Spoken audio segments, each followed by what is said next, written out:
या it's very good morning and LU beats live के page पर मैं अनिल अग्रवाल, अध्यक्ष unaided private school association Uttar Pradesh and managing director of saint Joseph group of institutions Lucknow. मैं सबसे पहले नीरज सिंह जी का शुक्रिया अदा करूंगा जिन्होंने एक मौका दिया है मुझे आज अपनी बात रखने का। और चूँकि ये जो कोरोना काल चल रहा है, ये आपदा का समय हम सबके लिए ये वैश्विक आपदा का समय है और इस कठिनाई के पीरियड को हम सबको मिल के ही निकालना है। और आज चूँकि जिस विषय पे बात करने के लिए मैं यहाँ पर हूँ, वो मुद्दा बहुत ही अहम है और आम जनमानस और जिनको हम लोग अपनी भाषा में अभिभावक बोलते हैं उनसे जुड़ा हुआ है। चूँकि काफ़ी समय से शिक्षा को लेके तरह तरह की चीज़ें आती रही हैं। वैसे तो शिक्षा हर व्यक्ति की, समाज के हर वर्ग की और हर अभिभावक के लिए उसके बच्चों की ये प्रायोरिटी होती है। विगत कई वर्षों से ये सुनने में आता था हमेशा कि हम भले ही खुद नहीं उतना ज़्यादा पढ़े हैं बट अपने बच्चे को बेहतर से बेहतर शिक्षा दिलवाएंगे। और आज भी मैं कहता हूँ ये चीज़ गलत नहीं है, लेकिन विगत कुछ माह में जो कोरोना काल का वैश्विक आपदा सबके सामने आई, थोड़ा सा एक डाइवर्सिफिकेशन हुआ, प्रायोरिटीज़ कुछ महसूस हुआ, कुछ लोगों की प्रायोरिटीज़ बदल रही हैं। आज शिक्षा को एक चैलेंज के रूप में लिया जाने लगा और सबसे पहले मैं सीधे उस सवाल पर आ जाता हूँ जो आज का एक बहुत बड़ा मुद्दा बना हुआ है। शिक्षा को या विद्यालयों को इस कोरोना काल में जो 3 महीने का लॉकडाउन रहा, इस समय फ़ीस लेनी चाहिए, नहीं लेनी चाहिए, लेनी चाहिए तो कितनी लेनी चाहिए, माफ़ क्यों नहीं कर देनी चाहिए, निजी विद्यालय इतना कमाते हैं तो क्यों नहीं उस चीज़ को कंसिडरेशन में डालते हैं। तमाम तरह के सवाल हैं। कई राज्य सरकारों की तरफ से जो चीज़ें हो रही हैं वो सबके सामने आ रही हैं। मैं बात शुरू करने से पहले सिर्फ एक बात बोलूँगा। जब ये कोरोना का संकट आया तो निजी विद्यालयों के सामने भी एक बहुत बड़ा संकट खड़ा हुआ। सबसे मुश्किल काम जो था वो ये था कि जब बच्चे उनसे दूर हैं, चीज़ें ठीक से नहीं हैं। क्योंकि मैं अपनी बात कहने से पहले ये ज़रूर कहूँगा कि जो फेस टू फेस टीचिंग होती है उसका कोई तोड़ नहीं है। Online education can be a substitute but it can not be a replacement of classroom teaching. ये कभी भी नहीं हो सकता है। सबसे बड़ी चीज़ तो ये आई कि ऑनलाइन एजुकेशन के लिए समाज का वो वर्ग जिसको हम शिक्षक बोलते हैं उसने अपनी कमर कस ली। क्यों कसी? ताकि जो बच्चे आज उनसे दूर हैं उनका पढ़ाई का लॉस ना होने पाए। कुछ दिन इस चीज़ को करने के लिए लगे, 2, 4, 10, मैक्सिमम एंड ऑफ मार्च आते आते तक, अप्रैल का फर्स्ट वीक, ज़्यादातर प्राइवेट स्कूल्स ने अपने ऑनलाइन क्लासेस शुरू कर दी। शुरुआती दौर में व्हाट्सएप ग्रुप, PDF वीडियोस बनाना, भेजना। जब लगा कि ये लंबे समय तक जाना है तो स्कूलों ने अदर प्लेटफॉर्म्स का यूज़ करते हुए ऑनलाइन क्लासेस शुरू करी। ऑनलाइन क्लासेस के लिए टीचर्स को अपने आप में इक्विप्ड होना पड़ा। बहुत सारे टीचर्स जो शिक्षक होते हैं वो एक एज अटेन कर चुके हैं। आज की टेक्नोलॉजी के युग में ये आसान चीज़ नहीं होती है कि चीज़ों को बहुत जल्दी से सीखा जा सके और किया जा सके। लेकिन उन टीचर्स ने एफ़र्ट्स करके अपने बच्चों से सीख के, उन बच्चों से सीख के जिनको वो पढ़ाते हैं, सीख के अपने आप को वो एक प्लेटफॉर्म पर लेकर आए और उन्होंने अच्छी से अच्छी एजुकेशन बच्चों को देना शुरू करी। अगर मैं कुछ वीडियोस आप लोगों के साथ शेयर करूं तो आप इस चीज़ को महसूस कर पाएंगे कि दूर होते हुए भी टीचर्स अपना बेस्ट दे रहे हैं और बच्चों को एजुकेशन मिल पा रही है। हम लोग अक्सर ये मानते हैं कि कुछ नहीं से कुछ बेहतर होता है। आज अगर ये ऑनलाइन एजुकेशन नहीं होती तो जितने महीने बीत चुके हैं और आगे नोबडी नोज़ कि कब स्कूल शुरू होंगे, यहाँ पर मैं एक और बात बोल दी, कोई भी स्कूल वाला ये नहीं चाहता कि बच्चे दूर रहें। बिल्डिंग बहुत सूनी सूनी लगती है, लोग बार बार बोल रहे हैं स्कूल बंद है, स्कूल बंद है। मैं कहता हूँ स्कूल की बिल्डिंग बंद है क्योंकि उसमें बच्चे नहीं आ रहे हैं, लेकिन स्कूल की बिल्डिंग के अंदर अभी जब से कुछ समय से टीचर्स को बुलाना शुरू किया है, कुछ कुछ करके थोड़े थोड़े टीचर्स कुछ स्कूलों में आते हैं, बाकी अपने घर से वो पहले जितना पढ़ाने में समय लगाते थे आज उससे दुगना समय वो लगा रहे हैं अपने घर पर। उन्होंने अपनी प्राइवेसी को भी कुछ हद तक मैं बोलूँ तो स्टेक पर लगा रखा है। ऑनलाइन एजुकेशन में कुछ डिफ़िकल्टीज़ फेस करनी पड़ी सभी जगहों के टीचर्स को। आज भी बच्चे कुछ टीचर्स को कुछ अमर्यादित शब्द भी बोल देते हैं। वो बच्चे नहीं होते, कोई उनकी आईडी पे एंटर कर जाता है क्लासरूम में। वो सारी डिफ़िकल्टीज़ भी टीचर्स फेस कर रहे हैं। उसके बावजूद एक टीचर उसने एक बच्चे का मनोबल ना टूटने पाए, उसको एजुकेशन मिलती रहे।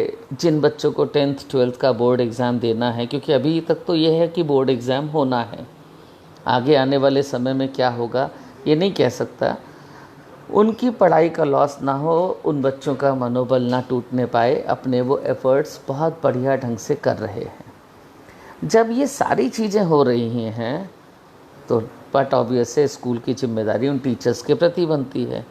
विद्यालय अपनी जिम्मेदारी का निर्वहन कर रहे हैं। अब आ जाता हूँ मैं दूसरे मुद्दे पर, जहाँ पर स्कूलों के साथ मांग उठ रही है फ़ीस के लिए। देखिए स्कूल जो चलते हैं, आज लोग बोलते हैं एक ब्रांच बना ली, बड़ी बड़ी बिल्डिंग्स बन गई हैं, इतना कमाते हैं। सो कॉल्ड हम लोगों को शिक्षा माफिया का भी नाम दिया जाता है, सुनने में तकलीफ़ होती है। तमाम सोशल मीडिया पे बहुत तरह के अपशब्दों का प्रयोग भी किया जा रहा है। तो मेरी एक पहले तो ये गुजारिश है कि कम से कम शिक्षक का सम्मान रखें, विद्यालयों का सम्मान करें, क्योंकि वो आपके बच्चों को शिक्षा देने का काम कर रहे हैं। वो कोई शिक्षा माफिया नहीं है।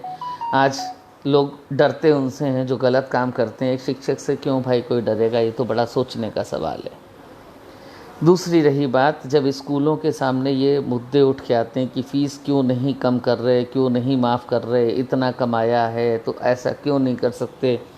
हम लोगों ने कई बार इस चीज़ को बताने की कोशिश करी कि हर विद्यालय के जिस स्तर का वो विद्यालय होता है उसके खर्चे उसी प्रकार के होते हैं। विद्यालयों में गवर्नमेंट की तरफ से 2-3 बहुत क्लियर कट इंडिकेटिव्स आए। 7 अप्रैल को एक गवर्नमेंट ऑर्डर पास हुआ, उसमें साफ साफ ये कहा गया कि इस बार 3 महीने की फ़ीस कोई भी स्कूल एक साथ नहीं लेगा। स्कूल की फ़ीस जो है मंथली बेसिस पे ली जाएगी। 22 अप्रैल को एक ऑर्डर फिर से यूपी गवर्नमेंट ने किया, शासनादेश जारी किया, जिसमें ये बोला कि इस वर्ष आपको ट्रांसपोर्टेशन की फ़ीस, चूँकि विद्यालय बंद है या लॉकडाउन पीरियड है, या लॉकडाउन पीरियड या विद्यालय बंद रहने तक कोई भी स्कूल ट्रांसपोर्टेशन की फ़ीस भी नहीं लेगा, उसको भी माना। एक और 27 अप्रैल को शासनादेश हुआ जिसमें साफ साफ ये कहा गया कि इस वर्ष कोई फ़ीस भी नहीं बढ़ाई जाएगी। बिल्कुल माना गया, किसी भी विद्यालय की तरफ से कोई फ़ीस नहीं बढ़ाई गई। और ये बात मैं अध्यक्ष एसोसिएशन होने के नाते दावे से बोल सकता हूँ कि किसी भी विद्यालय ने इस वर्ष अपनी फ़ीस कोई भी नहीं बढ़ाई। चूँकि फ़ीस का निर्धारण पहले दिसंबर में हो चुका था, सभी स्कूलों ने अपनी फ़ीस रोल बैक करी, क्योंकि प्रिंटिंग स्टेशनरी सब छप चुकी होती है। मार्च में सेशन शुरू, मार्च एंड से या फर्स्ट वीक अप्रैल से सेशन शुरू होता था, छपी हुई थी। कुछ जगहों पे लोगों ने फ़ीस जमा कर दी थी तो उनको एडजस्ट किया गया, या किसी ने अगर पूरे वर्ष की जमा कर दी थी अपनी स्वेच्छा से, क्योंकि तमाम स्कूल्स कुछ ऑफर्स भी देते हैं, तो उन्होंने उसको एडजस्ट किया और रिफ़ंड भी किया। अब बात आती है फ़ीस रेगुलेशन एक्ट 2018 में आया, जिसके हिसाब से स्कूलों के लिए सिर्फ 2 हेड में फ़ीस लेना एक कानून बनाई है कि फ़ी जो है उसमें एनुअल कॉम्पोजिट फ़ी एक मद और दूसरा एग्जामिनेशन फ़ी, इस 2 मद के अलावा कोई भी स्कूल किसी भी तरह की फ़ीस नहीं लेगा। मैं दावे के साथ कह सकता हूँ कि 99% स्कूलों ने इस चीज़ को फॉलो किया। एक कुछ जगहों पर अगर ये चीज़ की परेशानी सामने आ रही है तो मैं ज़रूर कहूँगा, जो भी लोग मेरे सुन रहे हैं या आगे सुनेंगे, वो अपनी चीज़ बिल्कुल कंप्लेंट दर्ज करा सकते हैं, क्योंकि स्कूल्स केवल एनुअल कॉम्पोजिट फ़ी जो कि मंथली किश्तों में डिवाइड होके ली जाएगी इस वर्ष में, वो ही ले सकते हैं और एक एग्ज़ाम फ़ीस का कंपोनेंट है। दूसरी बात, जो पेरेंट्स मांग कर रहे हैं फ़ीस माफ़ हो जाए, फ़ीस माफ़ हो जाए, मैं सीधे से एक बात कहना चाहता हूँ कि जिन पेरेंट्स को उनके विभाग से सैलरी कम होके नहीं मिली है, कहीं पर जिनका लॉकडाउन में बिजनेस अफेक्टेड नहीं हुआ है, तमाम जो मेडिकल प्रोफेशन से जुड़े हुए लोग हैं, जिनके मेडिकल स्टोर्स हैं, जिनके जनरल मर्चेंट की शॉप्स हैं, किराना स्टोर्स हैं, जिनके और स्टोर्स जिन्होंने ऑनलाइन डिलीवरीज करी हैं, उनकी अगर आमदनी कम नहीं हुई है और उनके बच्चे विद्यालय में पढ़ते हैं, तो वो किस अधिकार से फ़ीस कम करने की मांग कर रहे हैं? क्यों की जाए उनकी फ़ीस कम? और मैं आज फिर से एक बात कहता हूँ कि यदि वो पेरेंट्स अपनी फ़ीस समय से विद्यालयों को जमा करें, मैं फिर से बोल रहा हूँ, वो विद पेरेंट्स जिनको लॉकडाउन में जिनका बिजनेस अफेक्टेड नहीं हुआ है, जो गवर्नमेंट एम्प्लॉयज़ हैं, जिनको सैलरी उनके विभाग से कम होकर नहीं मिल रही है, यदि वो अपनी फ़ीस समय से जमा करे विद्यालयों को, तो हर विद्यालय अपने स्कूल में पढ़ने वाले उस बच्चे की मदद ज़रूर कर पाएगा जिसको लॉकडाउन में वाकई में कोई परेशानी का सामना करना पड़ा है। 4 जुलाई 2020 को उत्तर प्रदेश सरकार ने फिर से एक शासनादेश जारी किया जिसमें साफ साफ ये लिखा हुआ है कि फ़ीस पेरेंट्स को जमा करनी है, मंथली आधार पर जमा करनी है। जिन पेरेंट्स को दिक्कत है वो रिटन एप्लीकेशन प्रूफ के साथ स्कूलों को दें, स्कूल उनके लिए कंसिडरेशन ज़रूर रखेगा। लेकिन आज मैं एक बात बहुत क्लियर कहता हूँ, उन पेरेंट्स की फ़ीस कतई माफ़ नहीं की जाएगी जिनको कोई दिक्कत का सामना नहीं करना पड़ा है। उनके लिए कंसिडरेशन ज़रूर होगा, उनको समय दिया जाएगा, या विद्यालय अपने स्तर पर पेरेंट्स की जो आर्थिक स्थिति है, फाइनेंशियल कंडीशन है, उसको देख के संवेदनाओं के साथ निर्णय ज़रूर लेगा। विद्यालय ले रहे हैं, हर विद्यालय अपने स्तर से उन पेरेंट्स की और उन बच्चों की मदद ज़रूर कर रहा है जिनको वाकई में ज़रूरत है। और एक बात और, जो लोग आज मुद्दों को उठा रहे हैं उनके अपने क्या वेस्टेड इंटरेस्ट हैं, इसको उन्हें ही समझना पड़ेगा। कुछ 2-4-5% लोग जो लोगों को मिसलीड कर रहे हैं, वो अपने साथ नहीं उन बच्चों के साथ खिलवाड़ कर रहे हैं जो शिक्षा लेना चाहते हैं। शिक्षा से वंचित अगर वो रह जाएंगे तो जिम्मेदारी उनकी होगी। आज मैं फिर से बोल रहा हूँ, ऑनलाइन एजुकेशन के लिए टीचर्स जितनी मेहनत कर रहे हैं, अब लोग बोलते हैं साहब मोबाइल पर बैठे हुए हैं, आंखें ख़राब हो जाएंगी। आज मैं बहुत खुले शब्दों में एक बात बोलता हूँ, आप अपने घर में एक बच्चे को माँ बाप संभाल नहीं पाते हैं, बच्चा उनकी बात नहीं मानता है, नहीं सुनता है, समय से उठता नहीं है, ये सच्चाई है। इसको एक्सेप्ट करने में तकलीफ़ होगी, बट ये सच्चाई है। मेरे भी अपने बच्चे हैं, मैं जानता हूँ अभी भी वो सो रहे हैं, मैं नहीं उठा पाया उनको, लेकिन यदि स्कूल उन्हें जाना होता तो वो समय से उठे होते और जा रहे होते।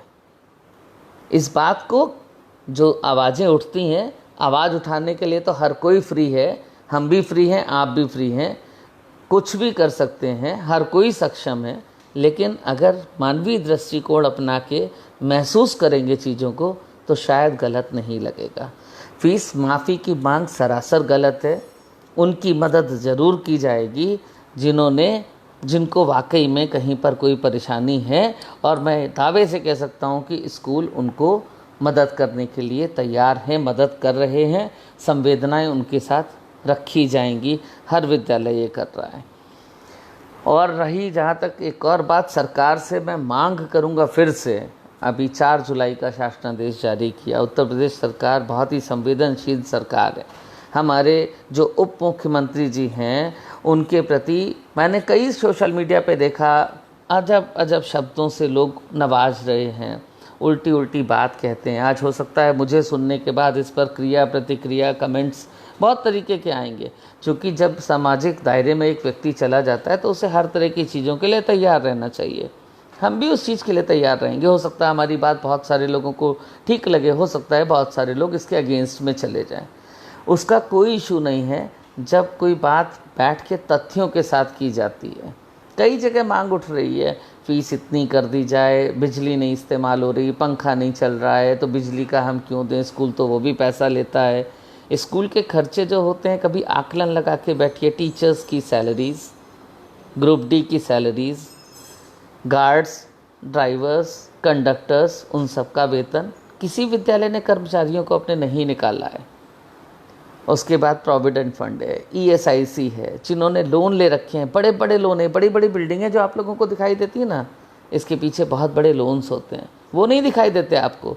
आपके कहते साहब बड़े सारे स्कूल बन गए, ब्रांच पे ब्रांच बनती जा रही है, उस व्यक्ति के ऊपर उतने ही बड़े कर्जे भी हैं। मैं यहाँ पर उस चीज़ को टिप्पणी नहीं कर सकता, लेकिन उतने ही बड़े कर्जे हैं, इसको समझना पड़ेगा। इसके अलावा जो रूटीन में जो खर्चे होते थे उनके कहाँ हिसाब लगाए जाएं। ट्रांसपोर्टेशन की फ़ीस कम कर दी गई, ट्रांसपोर्टेशन में बचत केवल फ्यूल की हो रही है, बाकी गाड़ियों की किश्तें भी जा रही हैं, रोड टैक्स भी जा रहा है, परमिट भी जा रहा है, फिटनेस भी जा रही है, इंश्योरेंस भी जा रही है। आप अभिभावक मिलकर सरकार से क्यों नहीं मांग करते कि स्कूलों की ये चीज़ें माफ़ कर दी जाएं, बिजली का बिल माफ़ कर दिया जाए, वाटर टैक्स, सीवर टैक्स ना लिया जाए, क्योंकि स्कूल चल रहा है और जितनी बड़ी बिल्डिंग होती है ये फिगर्स बहुत बड़ी हो जाती हैं, आसानी लगती है, बड़े आंकड़े दिखाई देते हैं साहब, बच्चे इतने हैं, फीस इतनी है, कैलकुलेट करा तो इतना रुपया आ गया, इतना रुपया आ गया। तो आप ही ने साहब एक एनालिसिस बना दी कि टीचर को इतना देते, प्रिंसिपल को इतना देते, बाकी कर्मचारियों को इतना देते, इतना प्रॉफिट है, लो जी भाई स्कूल चलाना बड़ी अच्छी बात है। साहब जब बच्चों की जिम्मेदारी उठानी होती है तब समझ में आता है कि एहसास क्या है, चीज़ें कैसे होती हैं। तो मेरा आप सबसे हाथ जोड़ के विनम्र निवेदन है, उस टीचर का सम्मान करें, उस विद्यालय का सम्मान करें जो आपके बच्चे का भविष्य बना रहा है। आप में से किसी ने पेट्रोल पंप पे जाके लड़ाई करी कि पेट्रोल माफ़ करिए, हमारी आमदनी कम हो गई, हम पेट्रोल उतना महंगा नहीं देंगे? या रेस्टोरेंट में जाके आपने कहा नहीं जी 200 रुपये प्लेट नहीं, हम 150 रुपये 100 रुपये ही देंगे? और तमाम उदाहरण दे सकते हैं। अल्टीमेटली सिर्फ और सिर्फ एक स्कूल फीस ही मुद्दा बना हुआ है। क्यों भाई? आपको भी तो बढ़ के साथ देना चाहिए, आपको उन टीचर्स को अप्रिशिएट करना चाहिए जो आपके बच्चों के लिए मेहनत कर रहे हैं, वरना वो भी इत्मीनान से घर पे बैठे, क्या दिक्कत है? और अगर इतनी ही दिक्कत सबको आ रही है तो सरकार से मांग करिए कि इस सेशन को 0 सेशन डिक्लेयर करवा दीजिए, आप भी खुश रहेंगे, हम लोग भी खुश रहेंगे। हाँ, लेकिन उस वक्त जो विद्यालय में कार्यरत लाखों में, मैं पूरे प्रदेश की बात कर रहा हूँ, लाखों में जो शिक्षक शिक्षिकाएं कर्मचारी हैं उनका ख्याल भी सरकार को रखना पड़ेगा। इस बात को थोड़ा संवेदनाओं के साथ समझने का प्रयास करें। आप सभी का बहुत बहुत धन्यवाद, आभार। आपने मुझे सुना, शायद महसूस कर पाएंगे और हो सकता है एक पॉजिटिव सॉल्यूशन चीज़ों का निकल के आए। Thank you so much, thank you.